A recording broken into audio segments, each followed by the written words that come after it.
As the title says, work sucks, and it's the Work Sucks podcast. Callie, how you doing, my friend? Oh man, I'm good. And I've been getting to brag up work sucks for the last 2 days, and everyone's been like, oh man, that's hilarious. So I'm excited for all we're gonna have after the last couple of days. Whoa, hang on a minute. Wisconsin? Where in the world are you? I'm in Madison, Wisconsin, after emceeing a 2-day well-being conference. Wow, and how on earth did that go? It was really good. I thought you were going to ask, how did that happen? Which was because Toby talked me into doing a Disrupt HR in Green Bay, which led to people saying, hey, I think you should come back and MC more things. So thanks, Toby. Go Pack Go. The power of the pack has no bounds. It stretches into industries it has no reason being in, and there we go. And I have also been emceeing an event today, an event called Aspiration Digital, helping school leavers get into the tech and digital industries, which is very cool. How old were those attendees? 16, 17, 18. Oh, I was going to say like 5, 6 years old. Yeah, we just got some 5-year-olds coding some GPTs. You know, it's what we do. No, I'm very fortunate to be invited back for another event with Becky Sims, who runs a digital agency called Reflect Digital. She's masterminded this like upskilling of young people across the UK, down south, over in Wales and in Newcastle. And so, we support those events because they're incredibly important. And it stretches my MCing skills to the absolute hilt, because trying to organize and just kids, I know they're not kids, they're young adults, but oh boy, I remember being that age, and the last thing I would want to do is talk to myself of that age. It's a super hard age. I commend you. Yeah, I keep going back. It hasn't put me off yet. But when they realized that they weren't leaving at 3:30 on the dot because we were running over slightly, the collective groan was horrendous. Also, if you even say the word break, even though like you're just teeing up the fact there's going to be a break, but we've got a minute of stuff to talk about before we get to the break, like what time are we finishing? Like, okay, now in a moment it's going to be time for a break. Bam, everyone's like up. And you're like, whoa, sit down. I've got to tell you when you're back and where you're going before you do this. So I do not envy teachers in the slightest. That's why they always look tired and stuff. That's like, don't say bomb on an airplane. Don't say break in a room full of 16 and 17-year-olds. Flipping believable. Right. To brass tacks, we have an amazing guest this week. I've appeared in his podcast. We've teed it up that you should appear on his podcast. The Curiosity Quotient is, as I said, in the green room, a podcast like no other, because Nick has this lovely way of talking to his guests in such a way that is just a lovely, deep delve into the topics that interviewee has. And I'm so excited because I think we had this a little bit last week, right? The moments of reflection. I'm super keen to hear more from Nick and him reflecting on his career to date. So, Nick Halder, where are you, buddy? Hey, there he is. Here I am. Hello. How are we doing? We're good, Nick. How are you? Good. Yeah, not too bad. I'm actually the weird backdrop. I'm actually in Italy this week as well. So, talking about being in strange places, I'm not in my usual location. Arrivederci. Which is goodbye, I think, isn't it? I think it is. Yeah, I'll be off. We've done already. That was quick. Cool. After joking that it was going to be only 25 minutes before you got to come on screen, I think it's only fitting to accidentally dismiss you before you've started. It's the fastest podcast ever. Whereabouts in Italia are you? I am in Turin. So I'm out here at our office, Deltray's office in Turin, which is the kind of the spiritual home of Deltray. So I'm spending a few days with the team here, doing some workshops and yes. Wait, so you're in Italy for work? Yeah. What's that? Isn't that what everyone does? Is that not the standard thing? You just I was in Canterbury, Wisconsin. For work. I mean, glamorous places. You want to come and switch? I'll go to Italy. You can come to Wisconsin. I Yes. love Wisconsin so much now that I am getting a huge amount of Instagram content based around Wisconsin. Like there's this one Wisconsin-based comedian who's created his own brandy, and now I just keep getting adverts for that. But Italy is better than Wisconsin. All those new listeners you were hoping for, Tony. Yeah, sorry guys. Wait till I say like Italian cheese is better than Wisconsin cheese, and then we're going to really be in trouble. Okay. Oh man, I don't think don't pick any fights with the beer or the cheese and you'll be good, but you've ruined that.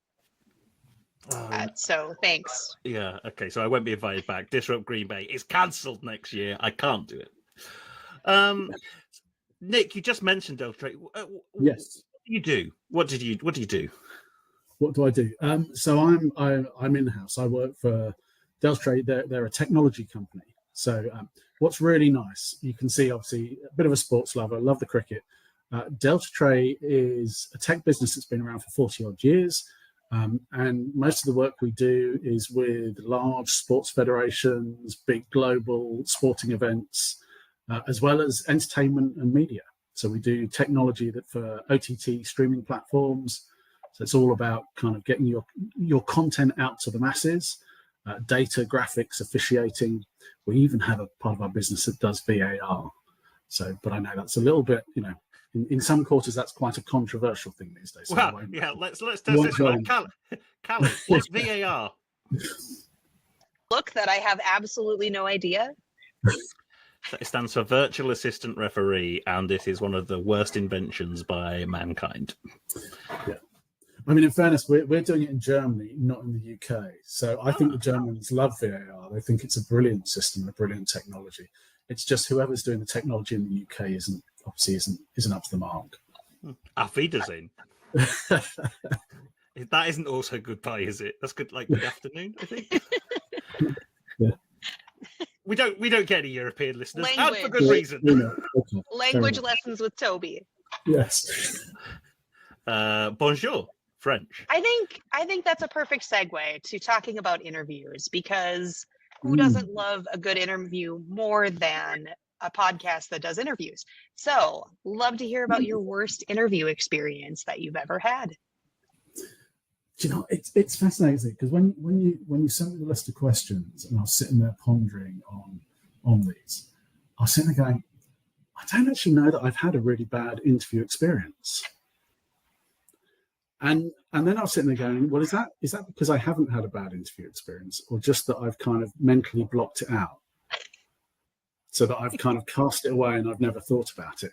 But when you hear people talking about they've been asked really random questions that have nothing to do with work, I don't feel I've ever been asked, if you're a bottle of wine, what bottle of wine would you be? Or, if you're an animal, what animal would you be? And I find that really disappointing, because I'd love to be asked those kind of questions. Well, see, that's so.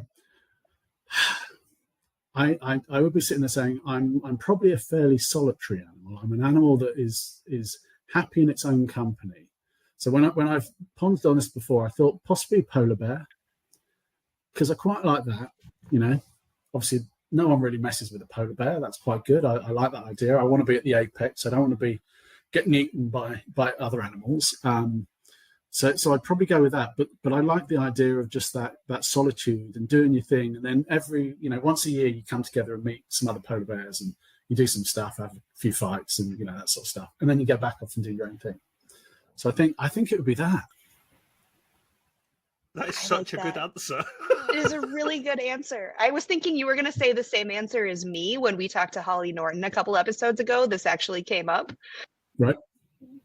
And off the cuff, I said a hippo, because I like similar reasons, except for the fact that they attack people just for the sake of like not wanting to be around other people or people in general. And but I think polar bear is a better answer than that.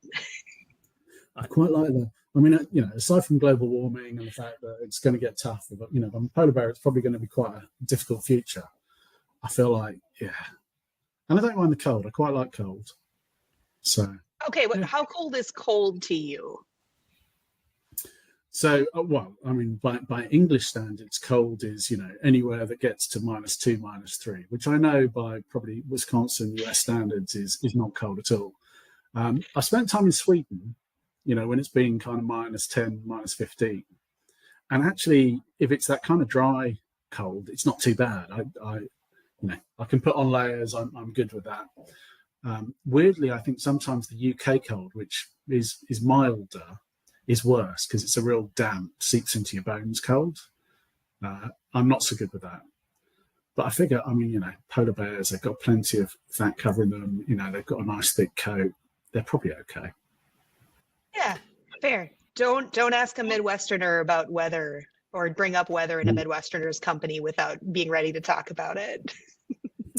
Well, that sounds like England as well. Don't talk about weather to English people. I mean, it's a never-ending story then. Well, it's the conversation starter. It's the only way to start a conversation in the UK. It's like, this weather, huh? Literally, playing it back now. I got into the taxi on the way out from this event to go to the train station, and literally, hey buddy, Hayden, yeah, has it been raining like this all day? There was no windows in the room I was in all day. He was like, yeah, it's been raining like this for 3 weeks, and that was the whole conversation for 15 minutes. There you go. So, what's the weather like over there in Turin?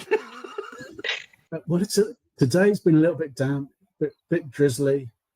I was trying to explain to Turin people what mizzle is. They don't really understand mizzle.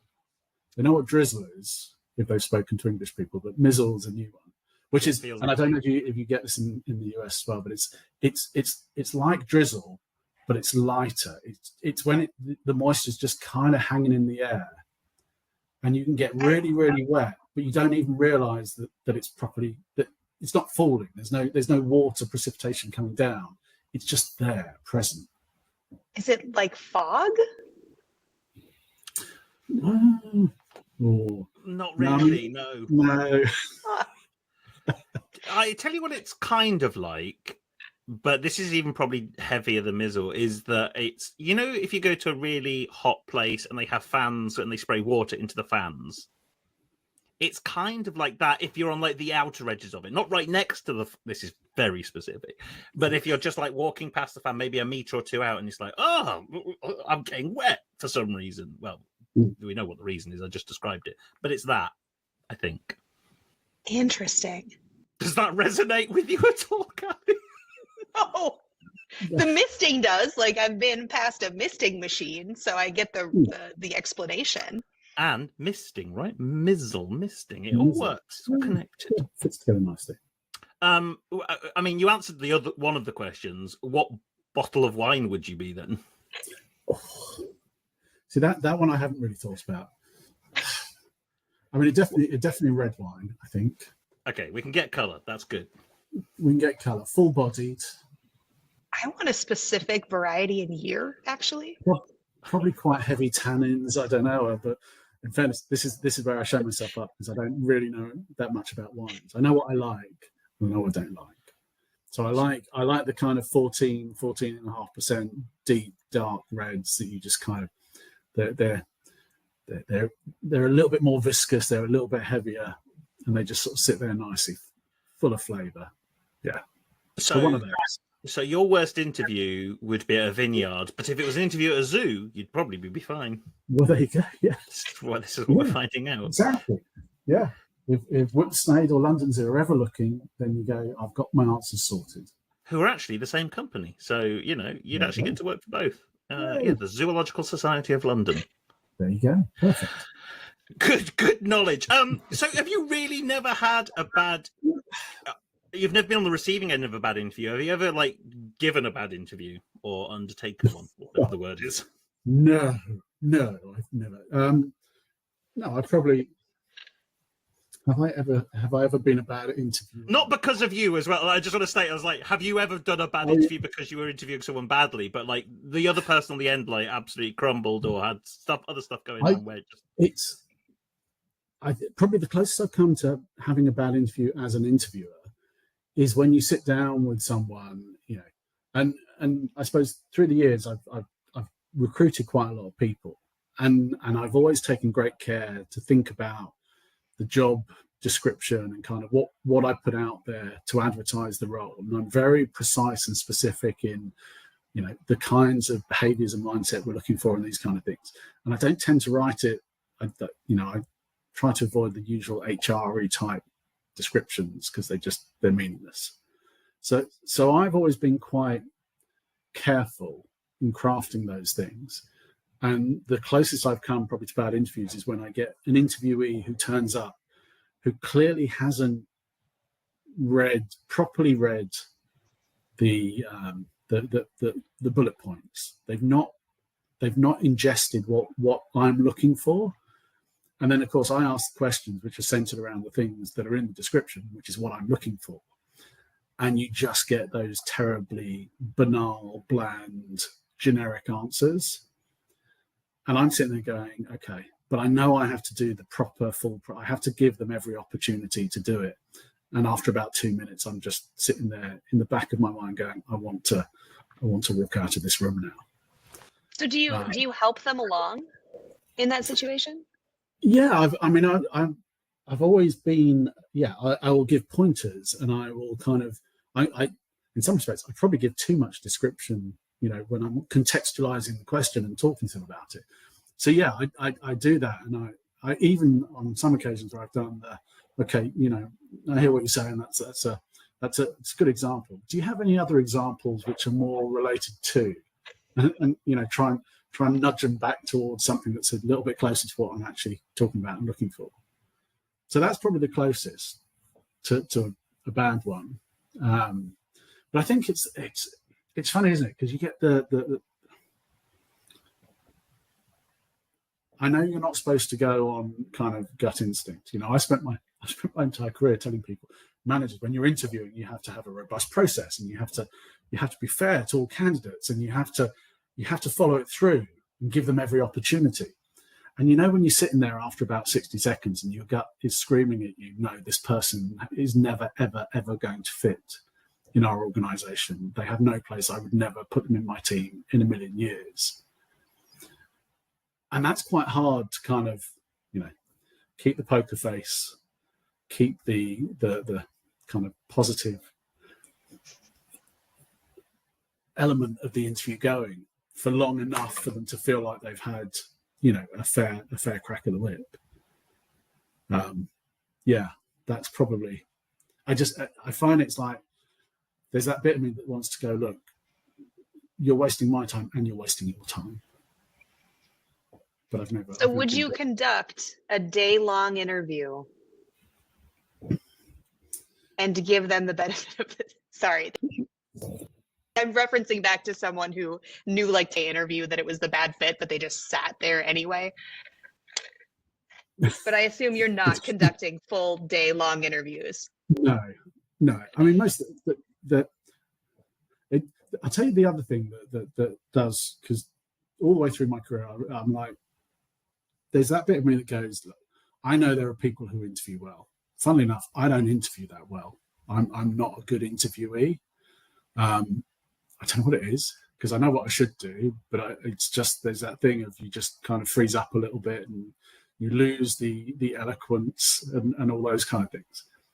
But so I've never truly held with asking people questions and having a conversation being enough. So I've always done the practical thing of, like, if you're going to work in my world, if you're going to be part of the talent learning team, then you're going to have to stand up, you're going to have to present, you're going to have to convince people, facilitate those sorts of things.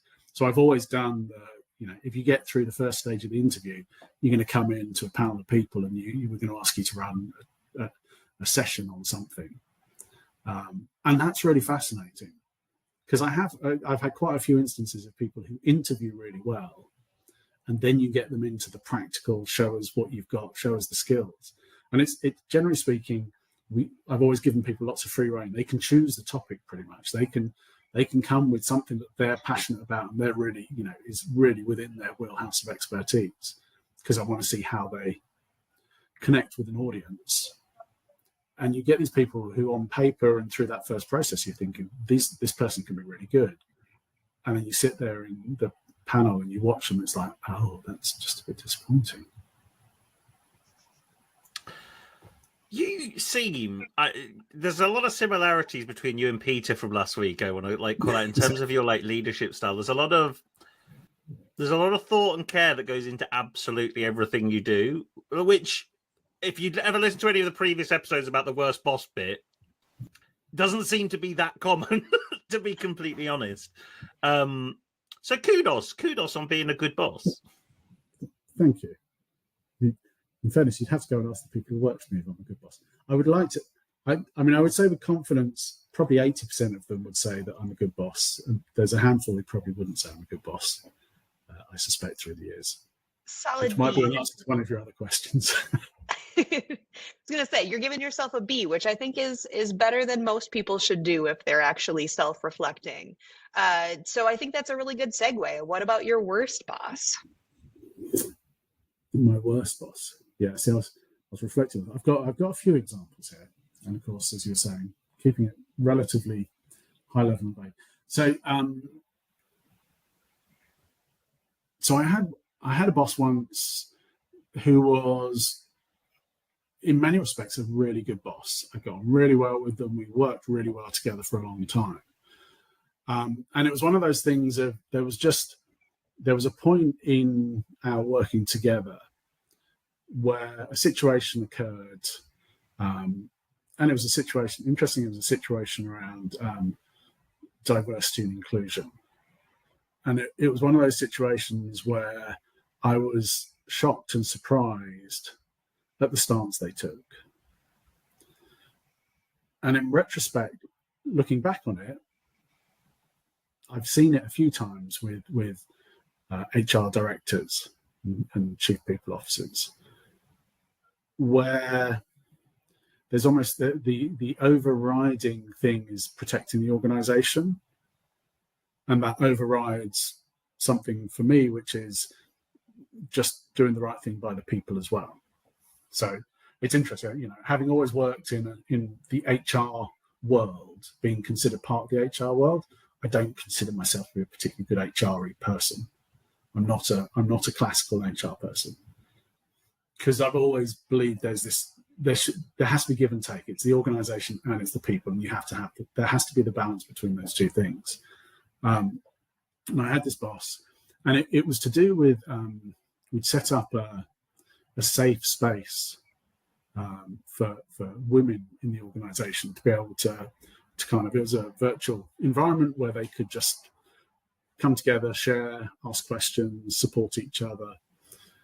And my boss at the time wanted me to do something which I felt compromised the safe space.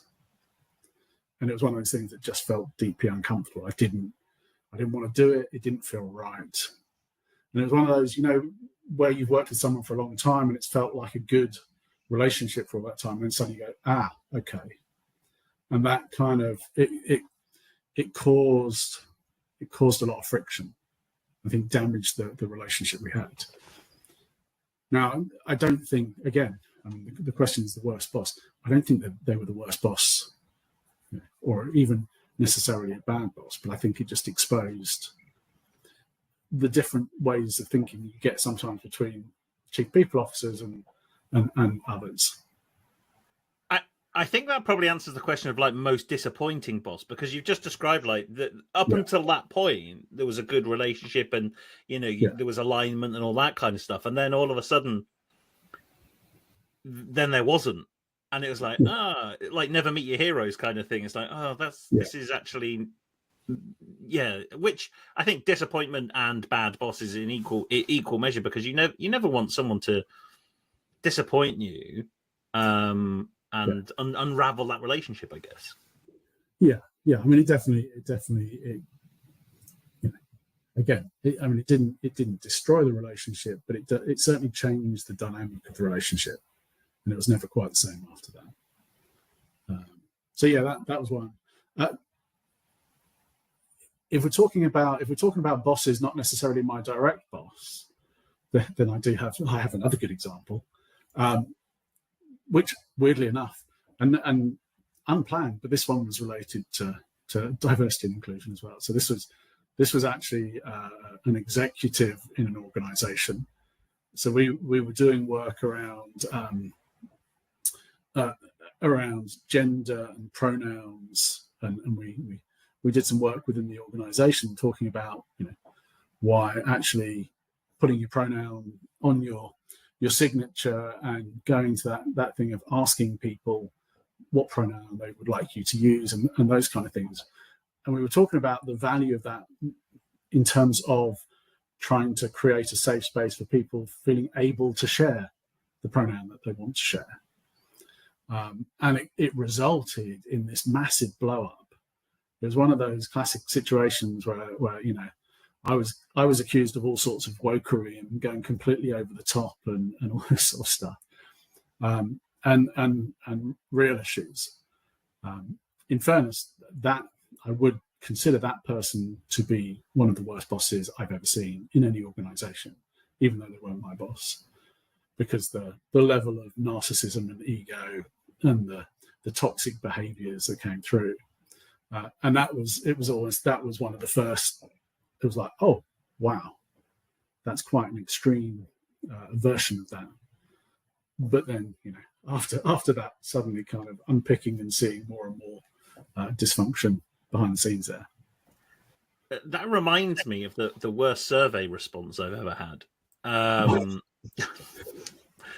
Because on the survey, it asked for pronouns and dietary requirements, all this kind of stuff. And I remember in the comments, like any other comments, are like, there was all of this anger and bile about why would you even ask me my pronouns? Why would you ask a dietary restriction? yeah. Why do you care about my health and well-being? That nuts may kill me. Like it just seemed like there was all of that kind of thing that you've just said there was being lived through a survey, which I never thought I'd ever see that. Like, because it's like you can answer it or not. Like, it's not an asterisk one that you have to complete stopping you fill out. It was like, if you want to, you can answer this question, but if you don't want to, you can also do that. But for you then to take umbrage with it actually in the survey, I'm like, wow, okay. So anyway, it just reminded me of like the boss manifestation of that survey response. And it's do you know what? Because it one of the things it triggered in me thinking about it and thinking about that afterwards and reflecting on it and all those things was because I'm also the sort of person who go, well, did I do something? Did I actually do something here that kind of triggered this and caused this? And the fascinating thing was I went back and I reflected and I thought about how we'd spoken about it and the way we'd approached it in the session. And it had been approached in a very, it's not something you have to do, but what we're sharing with you is this is why this is a subject that people do want to explore and talk about, why this is important to people and how it can help marginalized groups to feel safer and more included in organizations and those things. So we've done all of that. And afterwards, it was that reflection of, is it reasonable or unreasonable to expect people to be able to see different perspectives?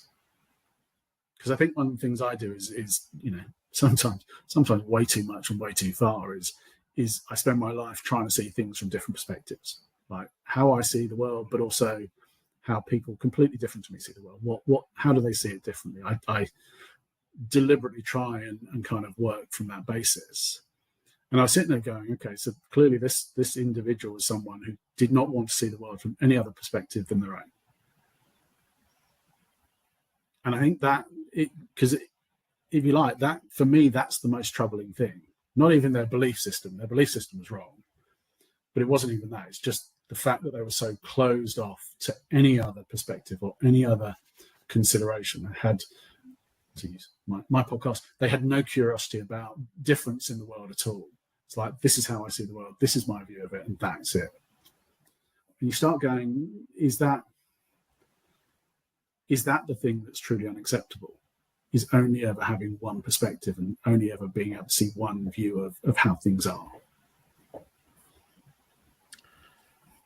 You ask the philosophical questions that just are going to leave me pondering for days because I was running an event a couple of months ago, and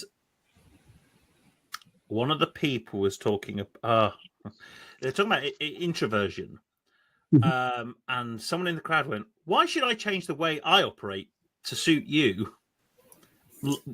Almost verbatim what they said, and you're like, I was like, well, why wouldn't you? Why?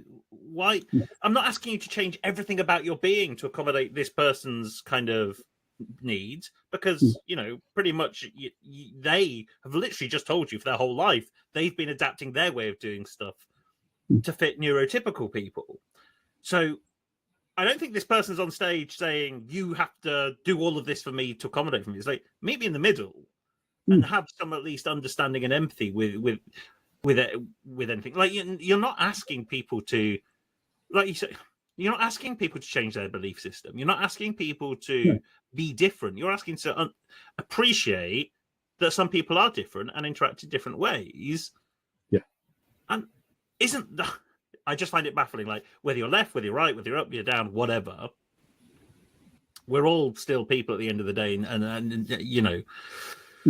it isn't opposing. And I think, well, Callie, you're on this, right? These opposing forces that sit within our society obviously are very, very opposed at the moment in various countries and cultures. But I hope and like to think that at some point we'll end up to not this homogenous middle ground, but at least appreciating that we can have a dialogue about it rather than trying to be angry with the other side. Yeah. God, well, see what I mean, Callie? I told you, Yes, like deep thinker, and you're just like stops you in your tracks. But let's let Nick has already mentioned he's in learning and development, so I think it's probably this next question I'm particularly looking forward to. Super excited to hear about your favorite worst training course. Favorite only in this context. Favorite only in this context. I mean, again, there's multiple. There's lots of examples.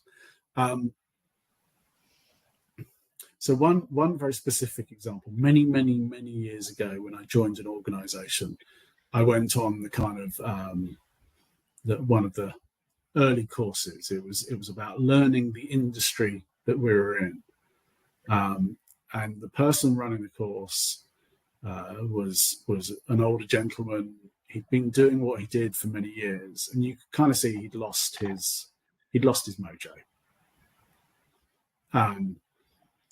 And he sat at a desk in the front of the room, and for pretty much 2 whole days, read slides. And it was just, because I was sitting there, I'd come into this organization, I was going to be working in this space as well. So I was kind of looking at it from, this was about me learning, but also about kind of seeing how other people were receiving it. It's just like, oh my God, this is the worst way to introduce new people to the organization, to the industry that we're in. And it was just, it was so hard sitting there and just not immediately leaping up and trying to do something different. I think that's slides. No, unfortunately not. Lots of text, very text heavy slides. It was great. Yeah. I remember I used to work for an electronics retailer here in the UK, and I think it was when Windows 8 came out, it dates it. As a trainer for that retailer, I had to be certified as a Windows 8 trainer because that's the thing you want on your CV because it makes you super cool. And I had to sit through 2 days of and this was pre-release as well. So I was going through and this chap who obviously been a developer of some description on Windows 8 spent 3 days considering as an operating system where you could actually show us the operating system and we could click through it and play with it. Slides. All it was slides. There's a screenshot of what you'll be doing with the, for 3 days. And he I will not, I'll never forget it, because he had a big bottle of Coke, like ones you get for a family to have, and he just would drink that bottle of Coke, and he had one each day. It's probably the only way he kept himself awake. Yeah, I know. He should have passed it around and helped us all out, to be fair. But on the flip side to that, I also had to do similar training for the other force within the computing world, for Apple. And they kind of went the other way, in the, like, when you saw their materials, it's like, hi there, my name is insert name here. I'm really excited today to show you the new features of OS X Snow Leopard. And then you like, now do guided demo. And it was like, it was so overly scripted. It was, I imagine if the right person delivered it, it was really engaging, but it was like, oh my word, this is like. So I think what to come back to your point is this overly formulaic delivery of information, which websites and videos can do, rather than just someone then in a monotone, I imagine for some reason, a monotone voice speaking at you for 2 days. Yeah. Yes, it was that as well, I should say. Yes, there wasn't enthusiasm and vocal range. But you're right, it's like you know, there's all manner of technologies that allow you to consume that information. And the value of being in a classroom like that is to ask questions, to have experiences, to do things, to practice. And it definitely wasn't that. So anytime I kind of encounter anything that looks approximately like that, or even close to that, I'm like, I either extricate myself very, very quickly, or I just say no, it's not happening. There is another slant to this as well, because the other example is probably, through my career, I've worked with lots of external organizations coming in to provide training as well. And generally speaking, the energy level you get with those kind of programs is higher. They come in with more enthusiasm. They recognize they need to try and kind of win and wow the crowd. I think the worst kind of trainings I've encountered there are the ones that either use outdated, discredited models and talk about them as if they're gospel truth, or try and provide you with the, how to have difficult conversations. Follow this 3-step, flow diagram, and you will always be able to have really good conversations. And there's no nuance. There's no, but it might work in this situation. It might work in that situation. It depends on what the response is from the person that you're communicating with in the first instance. There's none of that. It's just just do X, then Y, then Z, job done. Thank you very much. And those kind of programs, I'm just like, oh, yeah. I worked with a management consultancy once when I was an internal, and I remember saying, well, this is what we need. This is what we're trying to achieve. These are the performance outcomes we want. This is what the business is expecting, all this kind of stuff. And I don't think this is the actual case, but I have this memory of like this large file of facts. And they went, okay, so it sounds like you need this model, this model, and this model. So we'll build your program around these 3 models. And I'm pretty sure they were laminated, and it's like had their logo and all that kind of stuff. I'm like, but is it? And they had this massive like textbook file of facts thing, like say, of these models, and I'm like, yeah, to what end? And they got bought out eventually. And I'm like, oh, well, maybe I should do that. Maybe I should just make a file of facts of different models. A ring binder of laminated sheets of use this model first, and then this. Yeah, you've missed a trick there, Toby. I think unbelievable. There's someone out there making loads of money out of that, and I have missed a trick by. I could have done, I could have done like a cross with different points on it. I could have done a spectrum, a continuum, or whatever. Yeah. Oh, no, so you can't have a continuum, because a continuum talks to nuance and subtlety. You have to have it's an A or a B. It can't be anything in between, Toby. Sorry. Okay. Well, we'll go into business together on this, because it's clearly I'm missing a few points there. Yes. Enough said. So, assuming you have a different answer to this than the 2 days of just sitting in a room looking at the worst PowerPoint ever, do you have a Yeah. different worst first day? Do I have a different worst first day? I mean, again, it makes either I'm like blindly optimistic about the world, or I'm just blind to things that happen. I don't know how. I think the worst-ish kind of first day I've ever had was I changed jobs in the middle of COVID. So my first day was a laptop arriving at my door, and setting up tech at home, and then jumping off into a few video calls and things like that. So, but it wasn't bad. I mean, it was done relatively well, but just that, I think that lack of connection. I mean, it was odd because I started that job and I think I didn't meet anybody in the team or that I was working with for the first few months. So like, I had to get to know people just remotely with no in-person contact. Like the first time I actually met some of them in person, it was like, wow, this is so different.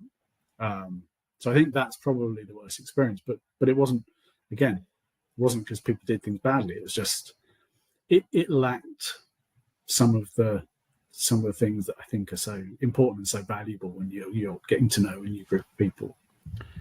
I think it sounds like you're actually not that much of a polar bear at all, because I think the polar bear would have quite liked that first day. No, see that the first day is my once a year coming together, and then after I'd met them, I was quite happy going back and working at home. I just want to talk about the logistics. So, did your laptop actually arrive on the first day? I think it arrived the day before. I think it did arrive the day before. Okay. I got there Good. ahead of time. Good planning. Yeah. Like, what did you just wait until 3 p.m. when the post arrives, and then like, okay, I can hop on that Zoom call now? It was quite, that was the thing. They thought about it. The company thought about it quite well. So you got the message from the IT team saying the courier will be arriving at this time with your laptop and your phone and all the rest of it. So that was all quite well thought through. And even getting online and kind of they clearly thought about doing it in a remote world. And this was still this was 2020, so it's still in the midst of. I don't think it wasn't the first lockdown. I think it was in the second lockdown. This was all happening. So considering it was all brand new to people, they did that very well. But it was just it was that odd, slightly disconnected. You're not really meeting or seeing people that you're going to be working closely with. Yeah, it just felt. But then again, maybe that's because I was so used to coming from a world where, the first day you were in the office, you met everyone, you went for lunch, you did all that sort of stuff, and suddenly that wasn't there. Yeah, I don't think that's unfair because you are a person, you have different wants and needs. So just because you have grown up in that environment where that is your first day, because that they delivered something different, doesn't mean in the best possible world, what does Nick need from his first day, and can we deliver it? Now, obviously, in that situation, there were forces at play that couldn't, but I think it's a really good call to action that most induction and onboarding programs are designed exactly the same for every single person, assuming that every single person needs exactly the same things. Now, of course, laptop, phone before the first day is chef's kiss, great stuff. But the actual journey people go on, even before their first day, right? I remember working for an organization, and a new hire the week before tried the commute. They came into they made their way to the office just to try the commute and thought, hey, I'll see who's there and grab a coffee. It was quite a small organization. They made their way to the office. The office was closed because no one was in it. So they'd taken a 90-minute journey to be met with lights off, no one's home. And so then they just went back. And you're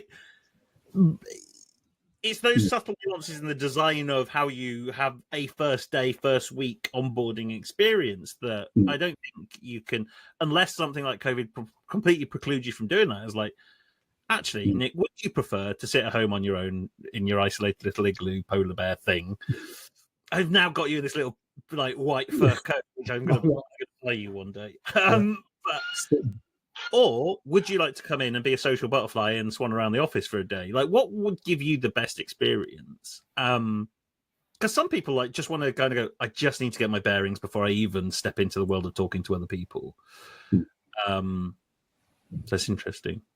I don't know where I was particularly going with that, other than the fur coat. No, but yeah, I mean, I think it is. I think but do you know what it's to go right back to what we were talking about at the start, the kind of the management, the people management piece is what I'm really conscious of these days is in a world where everyone's so busy and, I mean, in organizations that are lean, under-resourced, there's too much happening, too many plates spinning. And because those kind of little touches are not necessarily perceived, that you can't put a tangible monetary value on those things, so they tend to get ignored. It's like it's not a priority. It's always a lesser priority. And you get managers going, well, I'd love to do things like that, but I just don't have the time. I don't have the resources. I don't have the bandwidth to be able to do those things. So they just kind of bumble along and do the minimum that they have to do to get it done, and everyone kind of gets that kind of experience. And I think that's the issue. I mean, interesting this week in the conversations I've been having with the team here, people saying quite honestly, it's like, because I'm talking to them about how to do good management, how to really connect with your people and build teams and build individuals, kind of something for individuals so they can have the career and they can recognize what they can achieve, but also what's expected and all those things. And the honest answer is always, well, yeah, this is great, but where's the time? How do I do this? And that's always the pushback. And I think that's why it never comes to the surface, or in very few organizations does it come to the surface. So I think those individuals, how much focus from a management perspective has been put on your job is to make other people successful versus you have to make sure other people are being babysat? Like, I mean, it's classic. It's a classic tech organization where people who are good at tech get promoted into management roles. Prior to me joining the organization, there wasn't someone doing what I do, so there wasn't any kind of management development. So it is and now you're a player manager. Now you still have to be focused on technical stuff, and you have to do the people stuff as well. And I'd love to say that's unique, but it's not. It's been every single tech organization I've ever worked in. It's like, great, keep doing the tech stuff, and by the way, now we want you to be looking after these people as well. Make sure they're doing the tech stuff. Yeah. So it's I don't. It's not something I blame. I don't blame managers for it. In some respects, it's not even. I don't blame the organisation for it. I think sometimes it's just the realities of what you see a lot in growth, fast-moving tech organisations where you've got external investors who are pushing you, and there's things have to happen. They have to happen now. So there's always a priority that comes above those elements. Mm. What do you think not that there's one single answer to it, but what do you think a good way to get started in correcting that while still maintaining a high growth environment? I suppose so. I always talk to them, and I was talking to them this week. I was saying it's not a zero-sum game. It's not I can do it or I can't do it. It's like you sit there and go, okay, there are organisational realities that mean I can't do everything I would want to do, but you can do something. So what would be the first thing you'd do? Fine, go and do that. and then getting them to think about it like it's an experiment. What you're doing is you're going to try doing something different, and then observe the results of that. And if the results mean that things are going better and you're doing better, it's like, great, well, keep that, then do more of that, and then think about the next thing. But I think there's often that tendency of, well, if I can't do it brilliantly, if I can't do everything I'd want to do, then I'm paralyzed. I'm just not going to do anything. But there's also a fear of, but what if I do it and it doesn't make a difference? I'm like, well, that's fine. It's what scientists do all the time. They run an experiment and it either works or it doesn't work. And if it doesn't work, that tells them something which allows them to refine their next hypothesis to run their next experiment. It should be like that. It shouldn't be well, I tried it, it didn't work, so clearly this stuff's rubbish, I'm not going to do it anymore. And therein lies the problem with the world of work. To be completely honest, like, no one is comfortable, or that's broad strokes, but like a culture of that failure is acceptable. I think has been drummed into many an organization where if you do any amount of failure, there is a penalty, there is a result which is overtly negative. There's never a positive. And I remember working at a startup, and to his credit, this chap got up and we had a Friday morning all hands every Friday morning. He says, "You know what? We don't celebrate failure here, and it really annoys me." And he just he didn't prepare it. He just got up because he was super pissed off about it. And it's just like, you're right, but also I've never seen anyone then since do it. Like, so. But hey, I once tried to push the idea of having an award, a monthly award for the failure of the month. Like, have a celebration award for the biggest mess up of the month. It never really took off.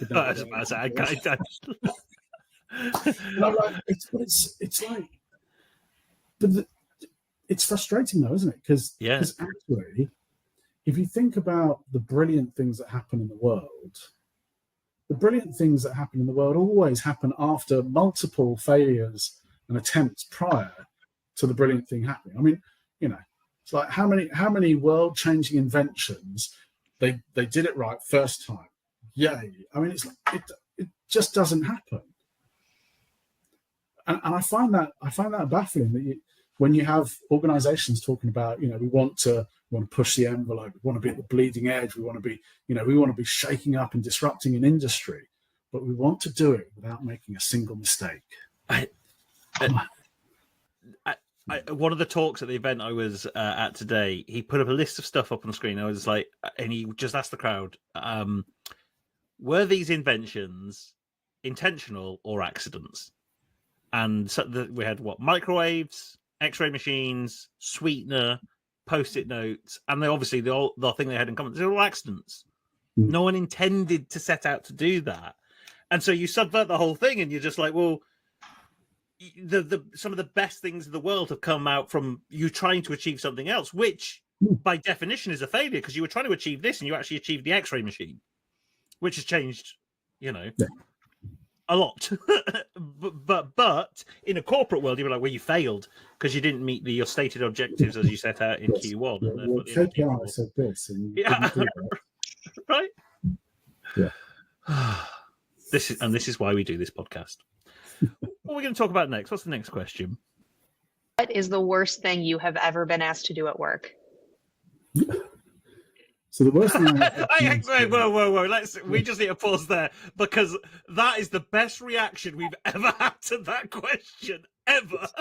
If you're listening, because obviously we do this as a video as well. Like, if you're only listening, click into the podcast and just go and watch that one moment on video, because I don't even need to hear the answer, because I know from just that. I think we just need to make it a GIF, right? Like, here's a GIF of that expression. Oh no! Go click on that link. Yeah. Worst thing. So interesting. I think one of the worst things goes back to the conversation earlier about my boss, who asked me, because they asked me to compromise my values, compromise my beliefs on what was right or wrong. So that's one of the worst things, and probably is one of the worst things, because looking back on it, I didn't navigate it well. I didn't handle it well. When you like to think that you would, in that moment, you would do it the way it should be done, and I didn't. I kind of fudged it and tried to not do what they wanted me to do, but also whilst giving the impression that I was doing what they wanted me to do. So it wasn't great all round. It was a bad one. The other worst thing I've had to do is to let someone go over a conference call across the Atlantic. That was pretty awful. And I know if you're in management, then having those types of conversations is part and parcel of it. But it was one of those where it just felt wrong and it felt slightly inhuman. But it was also, when you sit down and the guidance I was given for the conversation was, don't give them a reason, don't try and explain, just tell them it's not working. And that was it, because under US employment law, that's the easiest way to handle it and to resolve the situation. And they get a compromise agreement and they sign it and they leave. And to me, it just felt like a really horrible way to do something. And again, because it felt like it was going against how I would have wanted to handle it. Given a choice and given the chance, I would have wanted to sit down and have a much more human conversation, a longer conversation about it. And it was like, no, do that. And as soon as you've said that bit, we're going to cut you out of the call and we'll handle the rest of it. The world of The Office, or the American version of The Office, has spun off like Parks and Recreation, The Paper now as well, but also Superstore. I think they had there's a producer that was on The Office and did Superstore.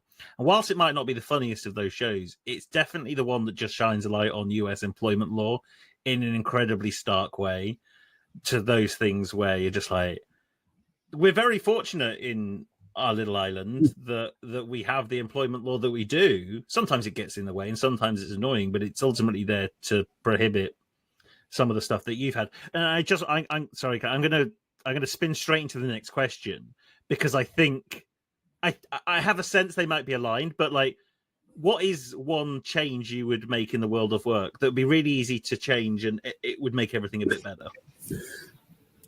See, now you've got me there again, because the one thing I would change isn't easy to change. Okay, that's fine. Let's make it difficult. Let's challenge ourselves. I think it would be really hard to. But no, the one, if you could change the world of work and make it better in some way, for me, it would be actually consistently having honest conversations, and honest, kind conversations with people. And again, by kind, I don't mean like nice and avoiding conversations, but actually sitting down. Because that thing of sitting down with someone and being able to have an adult-to-adult conversation that says, look, things aren't where they need to be. They're not working in the way that they should be. We need to talk about this. I'd love to get your perspective. Is this the role you still want to be doing? Can we try and find a way to make it work? And I think you get leaders and you get managers who are good at being honest, and you get leaders and managers who are good at being kind. But it's rare. I don't know that I've seen that often, both of those things together, where it's a genuine consideration for the human being and the ability to have the direct, straightforward conversation about the business and what the business needs, as well as what the person needs. Because it tends to be, it's either focused on the person or it's focused on the business side. And that balance in between those two things, I think, is quite a rare gift to see in organizations.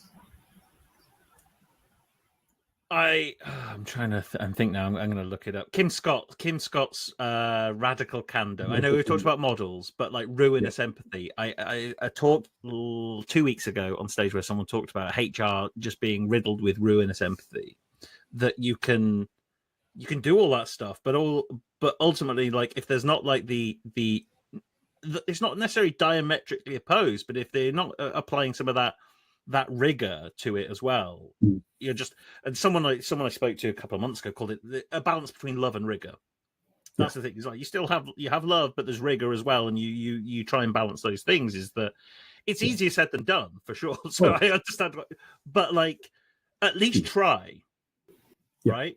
And I think that's the easier bit, is at least try, because you might not get there, but at least try. Yeah.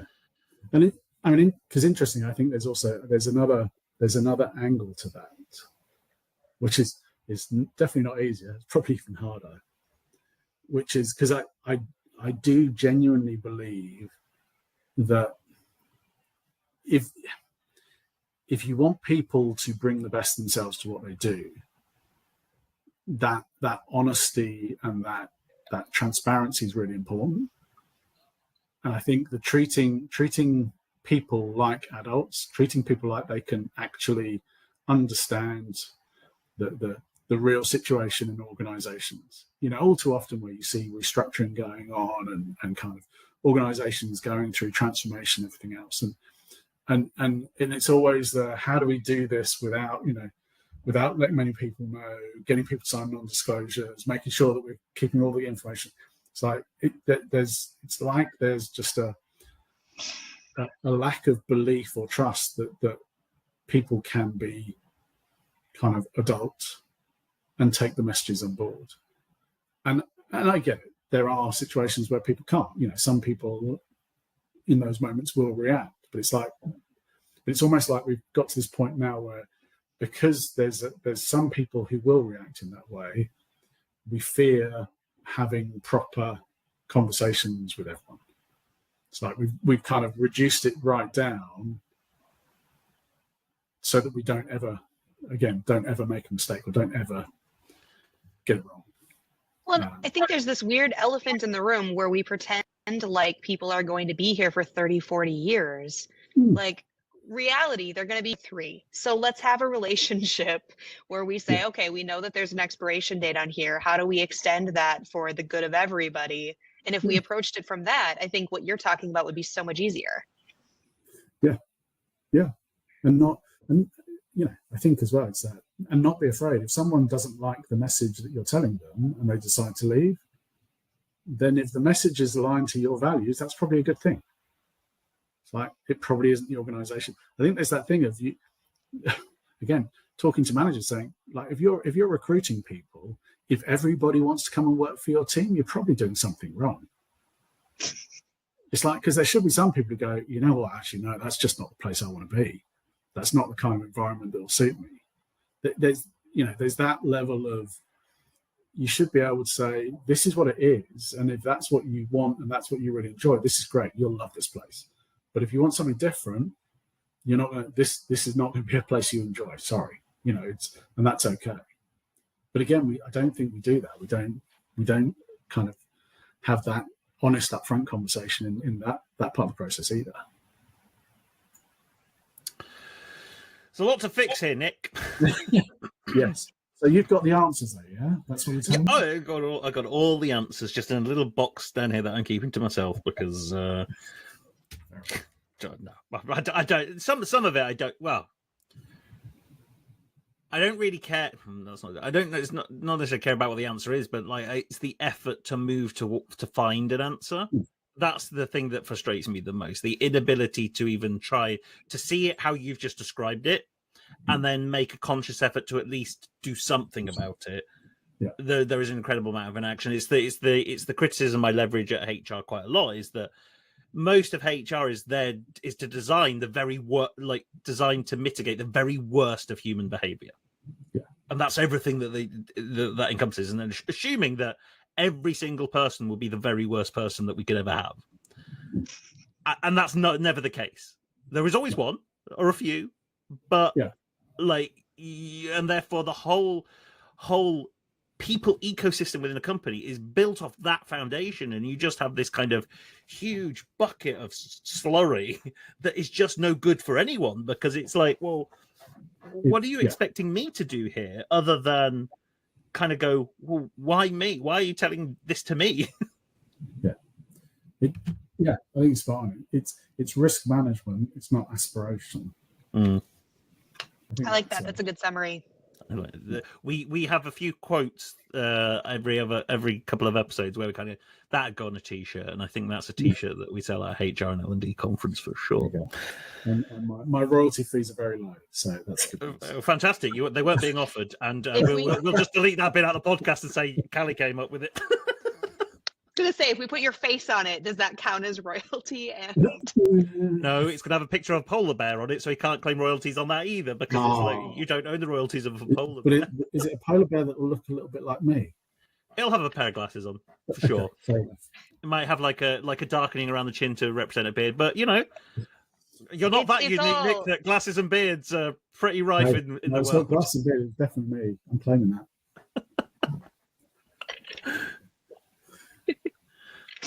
Okay, so I think that's a good pivot point. But what about a reoccurring nightmare? Do you have a reoccurring nightmare that's kept you up at night, literal or figurative? Recurring nightmare. So interesting, the recurring nightmare isn't really directly to do with work.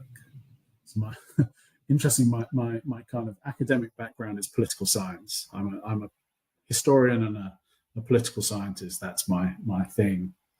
So my recurring nightmare is the backsliding we seem to be currently doing in the world when it comes to the progress we've made, whether that's kind of gender, women's rights, trans rights, kind of tolerance, those liberal democratic principles that have seemed to have thrived for the last kind of 20, 25 years.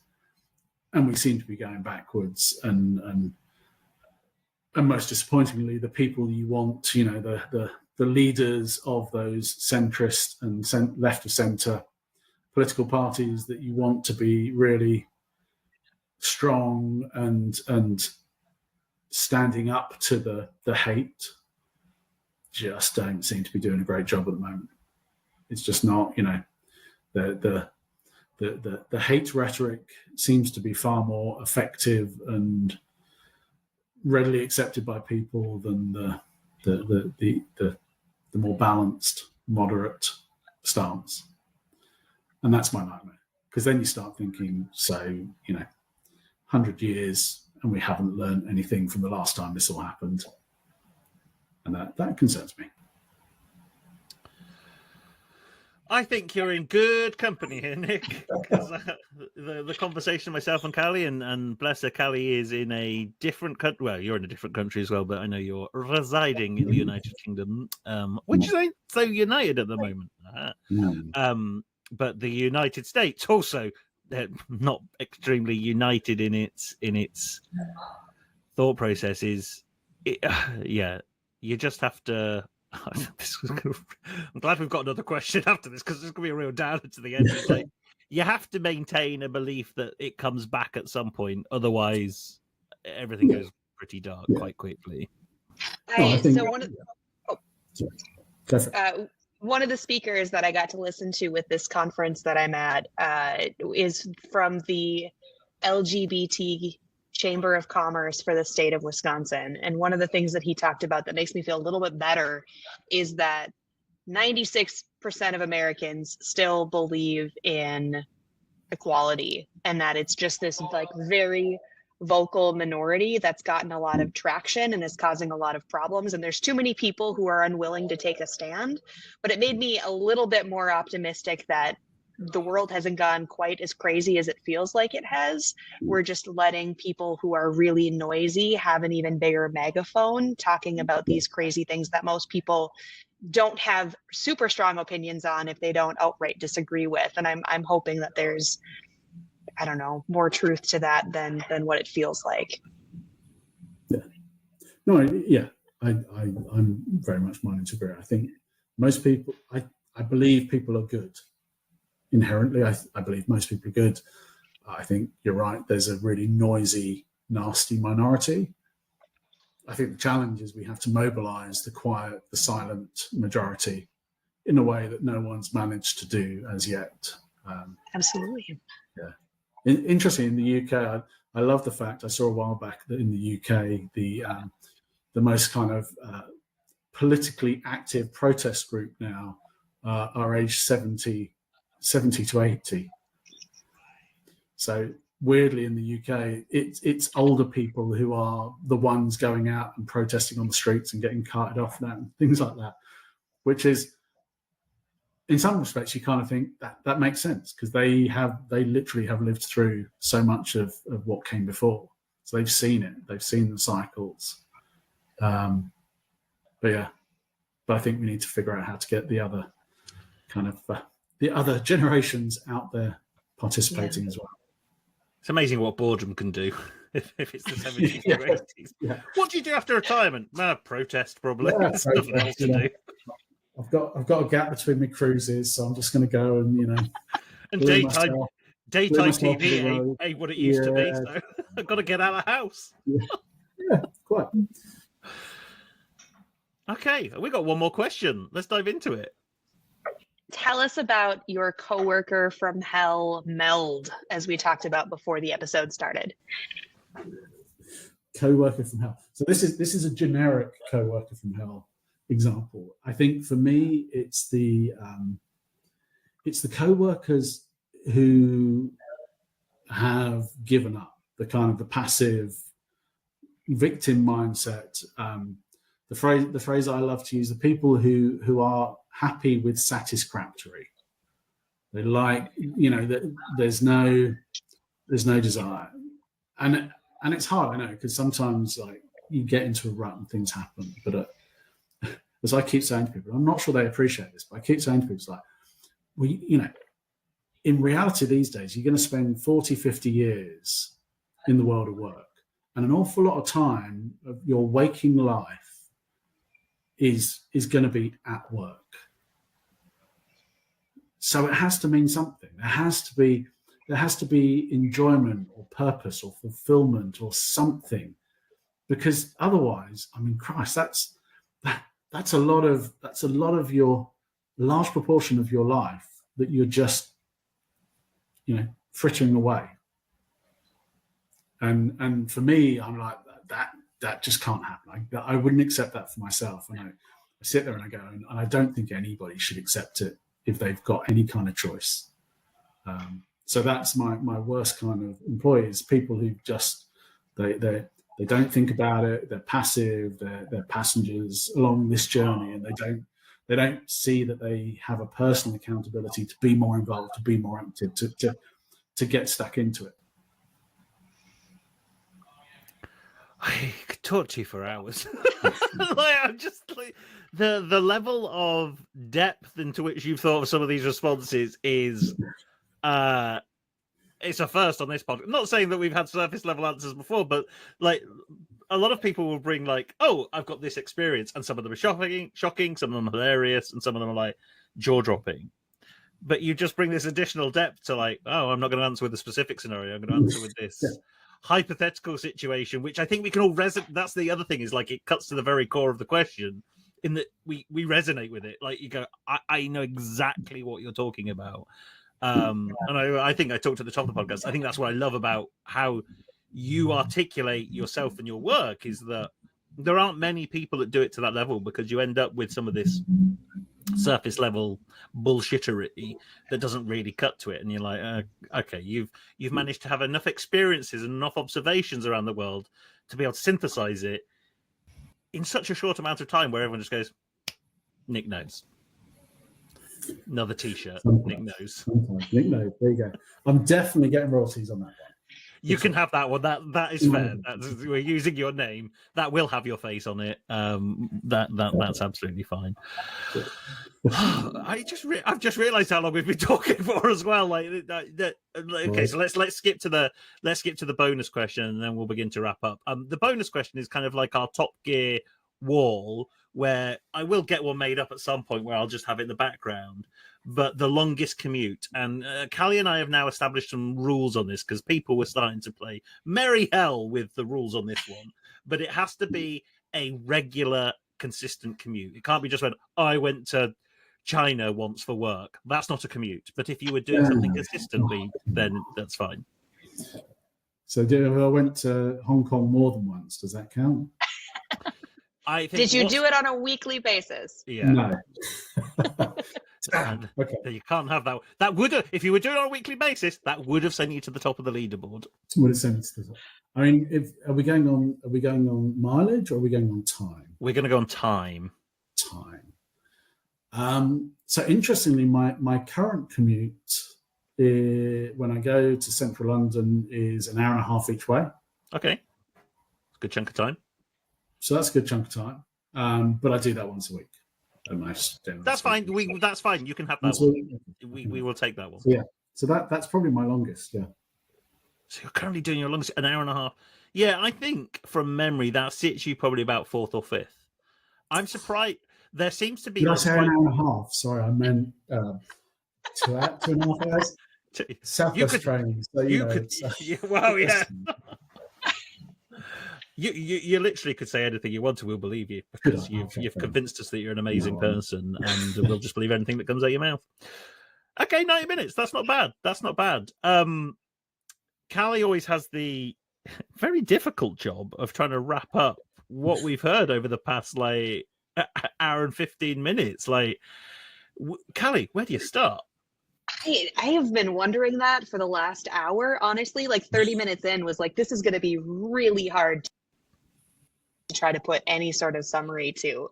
I really like how your thought process, how you think about things. And I think that level of thoughtfulness, if we had more people who were taking that amount of ownership in how they approach employees, how they approach their work, we wouldn't even have a purpose of having this podcast. So I wish more people were you. Honestly, that's my takeaway.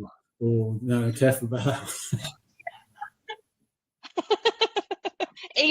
80% of people agree that there should be more you. Okay, fair enough. I would agree. I think I just echo what I said earlier. Is the level of self-reflection and self-awareness, it just isn't that common. So if you can figure out how to instill that in people, Nick, then that will make you won't make you many friends, but it'll probably make you a lot of money. Well, that's true. Yeah. And there we go. And if nothing friends else, too, the world of work is. And friends. Yeah, it will make you friends. But this is about work, and work is about making money. We're not friends with our employees. No, so not in that regard. Goodness, no. Could you imagine a world? Crazy. Nick, this has been an absolute delight. It is everything I dreamed of and more. Sounds a weird way of saying it. Like I've been dreaming about doing this podcast with you. I haven't. I honestly haven't. I dream about other stuff. Is this your recurring nightmare? Yeah. Nick telling me about polar bears and wine and all sorts of things and having deep philosophical conversations. Nick, where can people find you? Where do you tend to hang out apart from yourself by yourself? North Pole, somewhere up. To be honest, I'm not great at social media, but the one place I do hang out is LinkedIn. So if you're on LinkedIn, go and hunt me out, stalk me on there. And if you're interested, if you like podcasts, then as Toby said at the start, the Curiosity Quotient is my podcast as well. So if you like deeper conversations, then that's on random things as well. Then that's a good place to find me. And I can advocate as a former guest. It was like a coaching session. You made me think about stuff about that I've done in my career. That the questions you asked me is I'd never even thought of that before. There are these links between everything. So if nothing else, it was a very cathartic experience for myself, but also having listened to the other episodes that you've done as well. You take others on that journey. It's very cool. It's like free coaching, essentially. So there you go. I need to read cathartic podcast guest experience. It's fantastic. Okay, so we will put links to both your LinkedIn profile and the Curiosity Quotient podcast in the podcast description. So if you are listening or watching this, then check Nick out because Nick does awesome stuff. But for us, Nick, just a massive thank you. We really appreciate you having you on the podcast. Appreciate it. It's been wonderful conversation. Thank you for having me. Arrivederci. Sorry, I kept trying to hit the button and nothing was happening. Hey, you let me use You let me use my Arrivederci line. You know, we come full circle on this podcast. It genuinely surprises me each and every episode we do on this how different the conversations go. Every week, I think, oh well, you know, I think we've had different type of conversation. I know we're only 12 episodes in, but I think I said this last week when we came up with the questions, I was like, is this going to get repetitive and boring at some point? And it hasn't yet. Like, you know, Nick has just thrown in another different way of answering these questions and thinking about it, which is just absolute gold. I absolutely love that. No, I think you've nailed it. I think I've been having a lot of lately because, again, it sparked a lot of interest at this conference. And I think that that's really the beauty in it, is just how differently everyone interprets the question and how different everyone's experiences are to bring to the conversation. And especially when we get to have more philosophical questions answered like these ones. And with that is our last recording of 2025. If you're listening to this as a podcast, then you're probably listening in 2026 because that's when we'll probably release it. But this is our last recording session of 2025. So we've done 12 episodes so far. And I think just to wrap up, having started this, you know, relatively late in the year, hugely appreciative of everyone that's partaken. And me and Callie have been WhatsApping each other about guests beyond this episode. And I think we just know some awesome people. I think that's what, like, you just listen, you go, wow, I can't wait to see how they answer it. It's just going to be so awesome moving into the next year. I can't wait. Happy 2026, everyone. Happy 2026. Catch you on the flippity flip. Bye.